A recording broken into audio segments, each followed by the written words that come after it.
Bom dia, irmãos, graça e paz, amém? Graça e paz, amém? Valendo uma hora de aconselho pastoral com a Elise. Qual é a história que está em Lucas 12? Valendo. Sério? Oi? Vinícius não sabe, não está aqui. Mentira que vocês não sabem qual é a história de Lucas 12. Não pode ser. Quarta-feira eu estava... Quem é? Não, errou. Não ganhou uma hora de aconselhamento.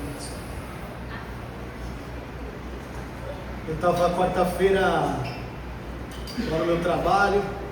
Já faz alguns meses que eu fui identificado por causa dos vídeos que o Paulo põe no YouTube aí. Descobriram que eu sou pastor.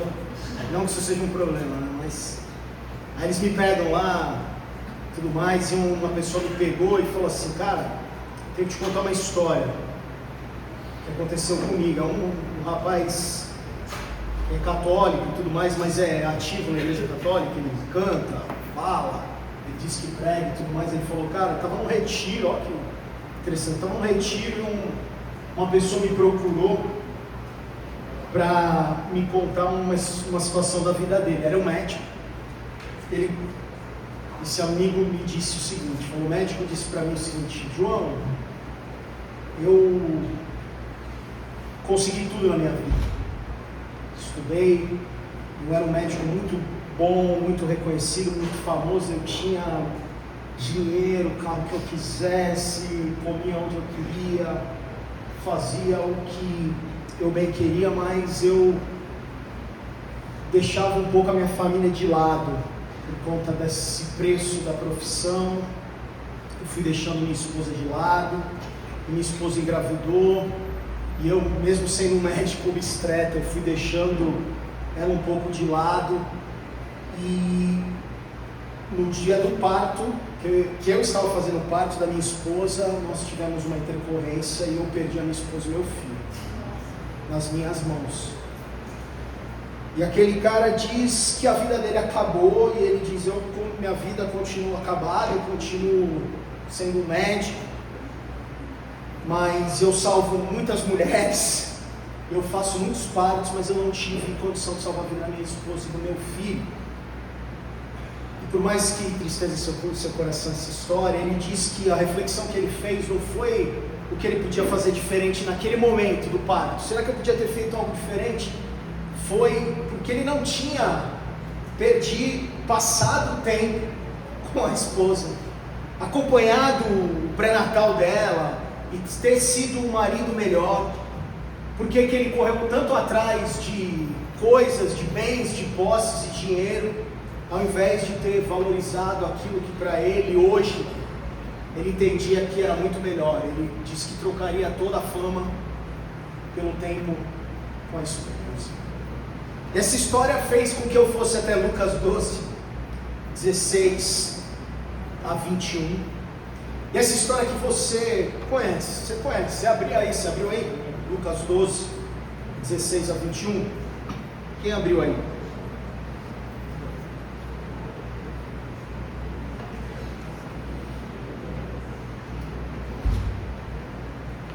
Fechou tudo, né? Tem alguma coisa entrando aqui no meu...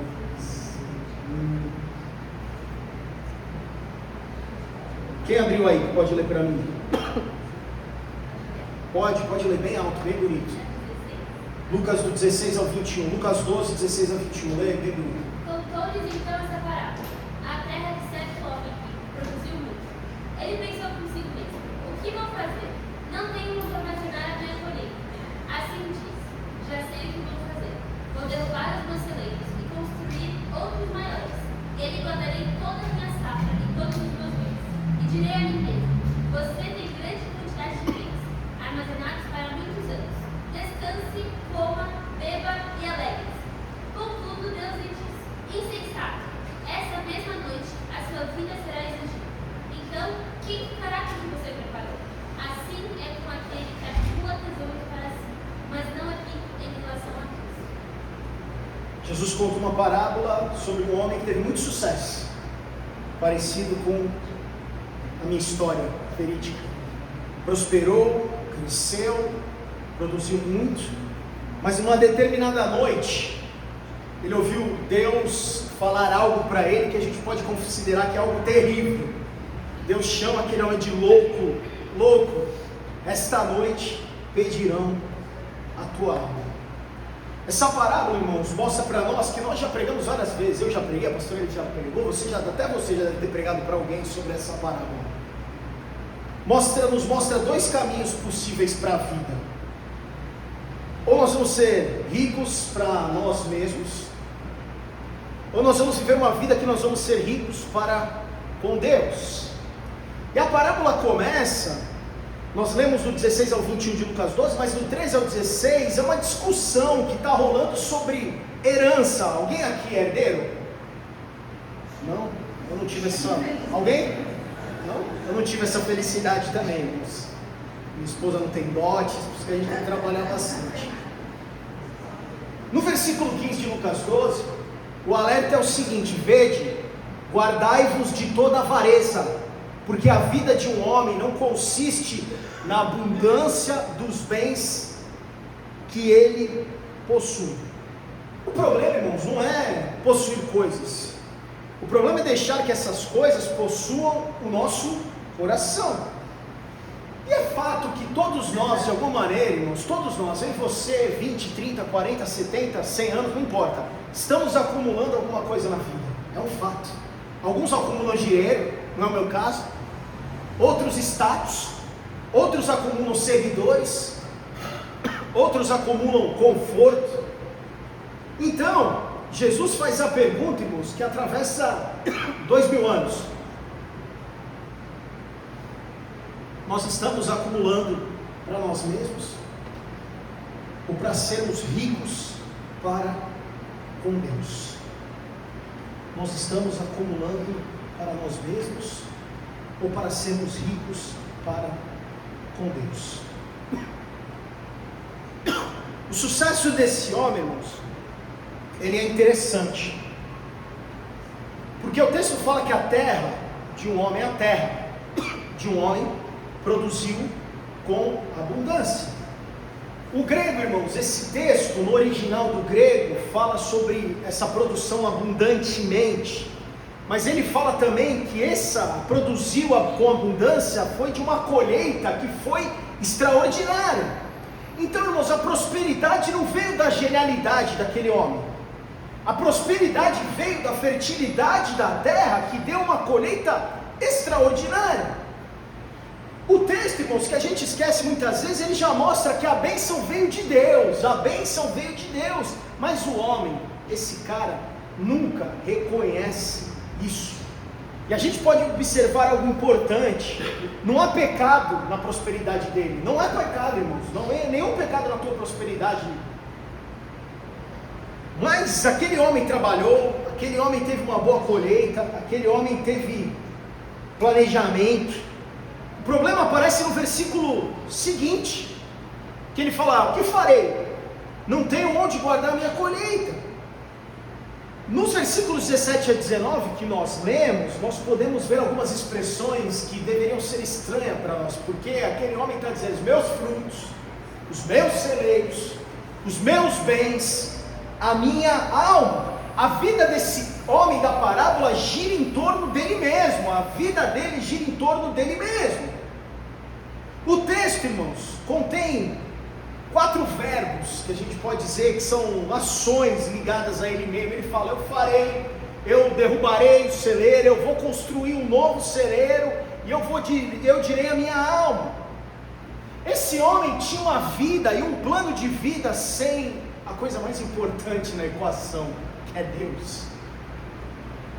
E hoje isso, irmãos, aparece muitas vezes, por mais que você fale: nossa, que cara louco, traga para a nossa realidade. Isso aparece muitas vezes quando é a nossa carreira que define a nossa identidade. É quando o nosso dinheiro define a nossa segurança e não Deus. É quando o nosso sucesso que define o valor que nós temos. Aí nós vivemos como esse homem louco. Vivemos como se Deus fosse apenas um detalhe na nossa vida. E quando nós fazemos isso, irmãos, nós estamos perdendo algumas coisas. Nós estamos deixando que algumas coisas tomem o lugar de Deus nas nossas vidas. E aí nós podemos dizer que é um projeto de vida, ignora algumas coisas, ignora que é um doador. Eu faço, é meu, eu tenho. E ele também ignora a noção que nós precisamos ter, isso está no versículo 18 e 19 de Lucas 12, sobre a eternidade. Lembre, irmãos, não acaba aqui. Nós cremos que não acaba aqui. Nós cremos também que você não vai voltar em outro corpo, em outro, ser um animal, em qualquer coisa. Não acaba aqui. E esse cara fala: eu derrubarei meus celeiros e eu vou construir maiores. Ele não pensa: caramba, está sobrando, deixa eu ajudar alguém. Está sobrando, deixa eu repartir. Está sobrando, deixa eu honrar a Deus com isso aqui.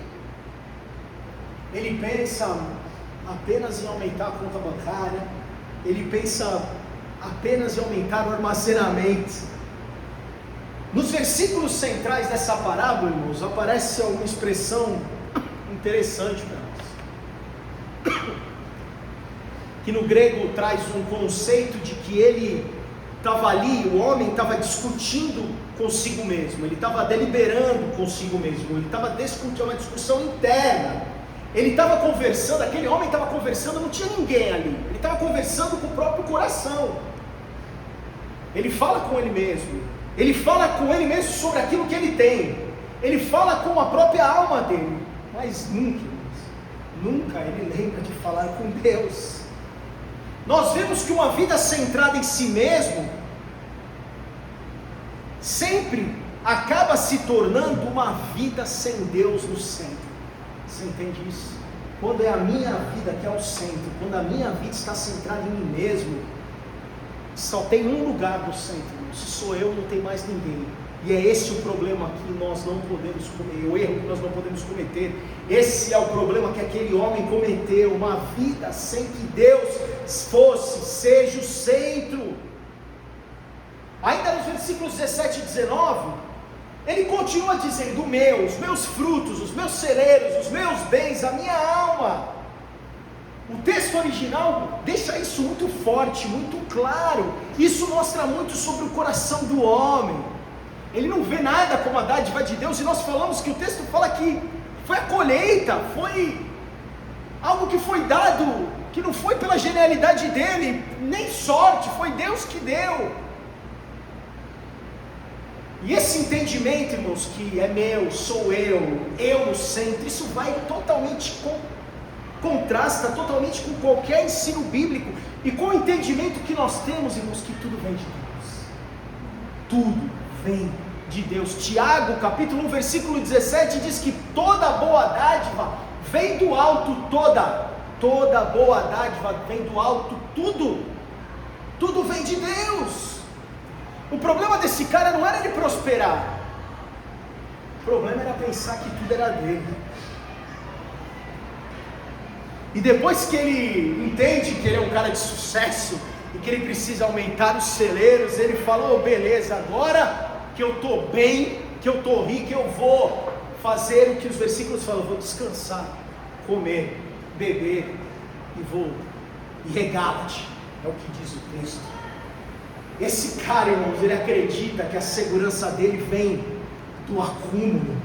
Em Eclesiastes 5:10, o sábio diz o seguinte: quem ama o dinheiro jamais se farta. Você conhece alguém? Se essa história é estranha para você, alguém que é rico e cada vez mais quer ser rico, alguém que tem cada vez mais, que não para, é uma coisa que não para. Quem ama dinheiro nunca vai se fartar. John Stott fala, irmãos, que a avareza é o pecado que substitui Deus pelas coisas. A avareza é o pecado que substitui Deus pelas coisas. E aí, irmãos, hoje, talvez você não construa um celeiro, mas nós hoje construímos celeiros modernos, contas bancárias, investimentos, patrimônio, reputação, seguidores, carreira. Nada disso é pecado. O problema é que quando essas coisas se tornam a nossa esperança, e aí nós temos uma ilusão, que é a ilusão do controle absoluto. A gente acha então que agora está tudo no meu controle, eu sei o que tem lá, eu vou descansar, comer, beber e vou regalo-te. O lance, irmãos, aí é que o homem, que diz Charles Spurgeon, diz o seguinte: o homem pode planejar a sua vida inteira e ainda assim esquecer da única coisa que realmente importa, que é Deus. Tiago 4, 13, 15 diz o seguinte: vocês dizem, hoje ou amanhã nós iremos, ou deveríamos ir para qualquer lugar, mas nós deveríamos dizer, hoje ou amanhã nós vamos para qualquer lugar, mas nós deveríamos dizer, se o Senhor quiser. Se o Senhor quiser, eu construo outro celeiro. Se o Senhor quiser, eu posso avançar. Se o Senhor quiser, eu posso crescer. Se o Senhor quiser, eu também posso repartir. Se o Senhor quiser, eu também posso servir.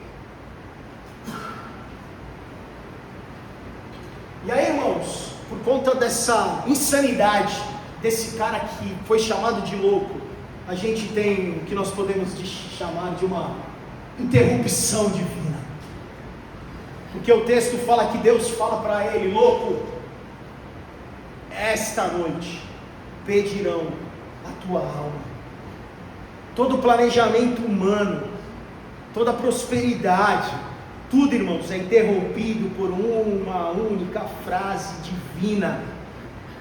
Uma palavra de Deus que pode desmontar toda a segurança construída por aquele homem, sucesso total. Mais celeiros, mais colheita, mais dinheiro, mais seguidores, mais bens, mais patrimônio, até que um dia, louco, essa noite pedirão a tua alma. E a palavra usada na parábola não é só alguém sem inteligência. O cara era sem inteligência, não. A palavra no grego significa alguém sem entendimento espiritual. Ele não entendia nada. A palavra louco significa alguém que vive ignorando Deus. Aquele cara deixou Deus de lado. É o mesmo conceito usado lá em Salmo 14, versículo 1, que diz o seguinte: diz o tolo em seu coração, não há Deus. É esse tolo, é esse louco, que o salmista fala que alguém que pensa que não há Deus, é esse louco que está armazenando e construindo celeiros. Na perspectiva divina, irmãos, a loucura não é a falta de dinheiro ou sucesso. Não estou aqui pregando para que a gente viva, como é que é aqueles franciscanos, não é? Todo mundo roupa de saco e tudo mais. A verdadeira loucura, irmãos, é viver sem considerar Deus. Essa é a verdadeira loucura. Porque a vida não está sob o nosso controle, irmãos. A gente junta, a gente se programa, a gente planeja e tudo mais. Daqui a pouco, louco, essa noite pedirão a tua alma. Deus falou, essa noite. E a grande pergunta da parábola para nós, irmãos, não é quanto ele tinha. Quanto tinha esse cara? Vários, 2 celeiros, aumentou. Quanto dessa colheita? Quanto ele tinha, Leandro? Mas a pergunta para nós é: o que ele levou? E a grande conclusão de Jesus, irmãos, está lá no versículo 21 de Lucas 12. Assim é aquele que para si ajunta tesouros e não é rico para com Deus. Jesus termina a parábola com essa frase. E ele não, então, por que ele termina a parábola com essa frase, irmãos? Jesus não está falando apenas daquele homem, ele está falando de nós. Ele está falando de qualquer pessoa que vive dessa maneira. A frase final, no original, significa literalmente não sendo rico em direção a Deus. E a ideia é que a verdadeira riqueza que nós devemos ter e podemos ter, é uma riqueza que se move em direção a Deus. Mas o que é ser rico para com Deus, Leandro? É a viver de maneira que a nossa vida esteja orientada para Ele, porque dele e por Ele são todas as coisas. Por isso que existem 2 formas de riqueza, irmãos: o rico para mim e o rico para Deus. E o que significa ser rico para Deus? E é isso que me pegou na parábola. significa viver investindo naquilo que é eterno. A traça não corrompe, que não deixa, que não passa, que a guerra não oscila o valor do dólar, do euro, da aplicação, do que foi. Mateus 6, 19, 21, ajuntai tesouros, sabe onde? No céu. Isso envolve, irmãos, priorizar o reino, porque Deus não é um complemento da tua vida, Deus é o centro da tua vida. Mateus 6,33, priorize o reino, busque em primeiro lugar, Ele é o centro das nossas vidas. Use teus recursos para o reino, e nós não estamos falando só de dinheiro, nós estamos falando de algo muito mais difícil: tempo, disposição, atenção. E o dinheiro nessa história passa a ser uma ferramenta, não o senhor da tua vida, mas uma ferramenta. 1 Timóteo 6, 16 a 19, fala que pratiquem o bem, sejam ricos em boas obras, vivendo com uma perspectiva eterna.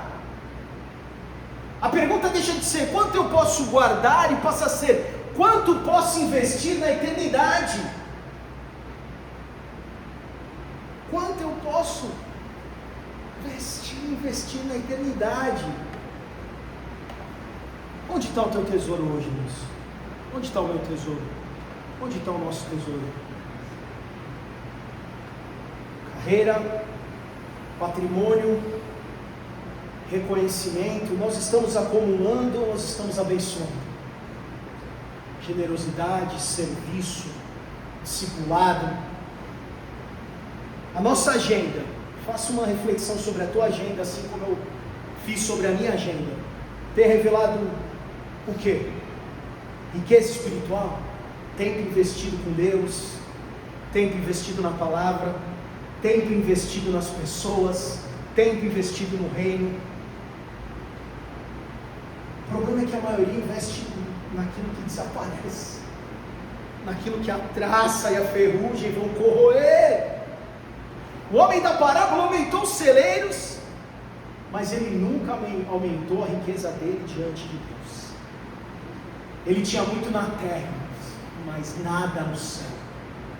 E a pergunta final da parábola ecoa até hoje, 2000 anos depois, para nós: estamos vivendo para aumentar os nossos celeiros, ou estamos vivendo para aumentar a nossa riqueza diante de Deus? Essa é a pergunta para nós nessa manhã. Porque no final da nossa vida nós vamos ser perguntados: quanto ganhou? Nós não seremos perguntados: quanto ganhou? Quanto bens você tinha? Mas a pergunta será: você foi rico para com Deus? Há um contraste poderoso, irmãos, no ensino de Jesus Cristo entre os dois tipos de riqueza. Existe essa riqueza horizontal, bens, posses, celeiros, dinheiro. E existe uma riqueza vertical, fé, generosidade, relacionamento com Deus, coisas que são tesouros eternos. A parábola termina com essa frase seríssima, que fala assim: aquele que para si ajunta tesouros e não é rico para com Deus. Esse é o louco. Nós somos loucos. O que você está sendo hoje? Jesus não está criticando apenas um homem da história. Jesus está revelando um perigo no nosso coração, no coração da humanidade, porque todos nós estamos construindo celeiros nessa vida. Nós só precisamos definir que celeiros nós estamos construindo: dinheiro, celeiros de carreira, celeiros de reputação, celeiros de conforto. E a pergunta de Jesus para nós essa manhã: e o céu? E a eternidade? Aquele homem achou que tinha controle da vida, aquele homem achou que tinha na segurança da riqueza, aquele homem achou que tinha muito tempo pela frente, constrói um celeiro maior, junta mais dinheiro, agora eu vou descansar, agora eu vou comer, agora eu vou beber. Mas aí veio, irmãos, essa noite pedirão a tua alma. A pergunta é: não é se nós vamos morrer, nós vamos. Eu não sei se alguém vai chegar para ti hoje. Chegou o teu dia, hoje, amanhã, daqui a um mês, daqui a um ano, daqui a 10, 50. O ponto não é se vamos morrer, o ponto é quando esse dia chegar. Será que a gente pode se considerar ricos para com Deus? Se Deus olhar para a nossa vida hoje, Ele pode dizer: não, Leandro foi rico em fé, em generosidade, em amor, em serviço, em devoção, em comunhão. Ou será que nós estamos ocupados demais construindo os celeiros que nós vamos deixar para trás? Os celeiros vão ficar, o dinheiro vai ficar, nossa casa vai ficar, nosso patrimônio vai ficar. Mas a pergunta para nós é: você foi rico para Deus, para com Deus? E a minha oração nessa manhã é que o Senhor nos ajude a viver de tal forma que quando esse dia chegar, a gente possa ouvir, como Jesus disse em Mateus 25, 21, bem-vindo, servo bom e fiel, você foi rico para com Deus. Nós oramos para que Deus nos livre de viver apenas aumentando nossos celeiros. Nós oramos para que Deus nos ensine a viver a verdadeira riqueza da vida. Que não guardemos para nós, mas que possamos viver para Deus. Aquele que possui Deus tem tudo, ainda que não tenha mais nada. Que Deus seja o centro da nossa vida. Que a gente possa colocar nossa atenção, nosso tempo, nossas coisas realmente que são valores eternos, valores do reino. Vamos orar? Feche os olhos.